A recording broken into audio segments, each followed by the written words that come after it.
عمي بس وقف فلوسك وقعت، انا لمك اياها.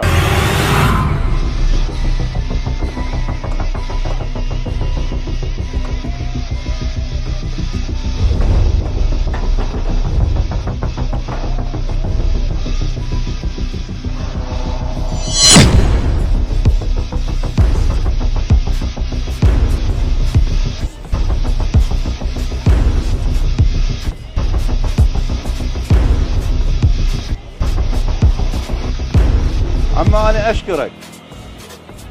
تدلل عمي يرحم الله والديك.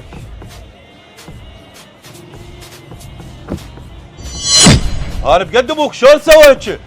ليش تضربني عمي؟ ليش؟ أدب سز. ما شفتك ليش تضربني؟ أنا بقد أبوك وأنت بقد ابني، عيب تسوي هاي الشغلات تتحش بيها.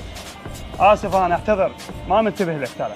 الفلوس هذني جبت من غير يخابرنا حتى الطهية. عوفة الفلوس وين والموبايل ال 16؟ طبعا هذا الرجال ساعته قبل شويه والله هو باكي من عنده 100%. اها ذاك ولد قاعد يتمشكل ما طوله باكي راح اروح ابوقه. فبطلع عيب تأدب، من تمر وتشوف رجال كبير مر منا ما يصير الضحكة. فأنا راح أسامحك، هاي آخر مرة، والخاطر أبو المحل، لأن أبو المحل رجال كبير. يلا روح.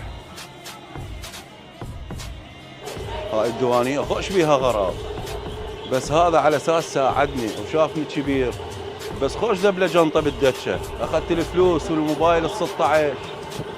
أنا أشوف أن أتأكد منهن. لعبوها والله، لعبوا علي كوسية.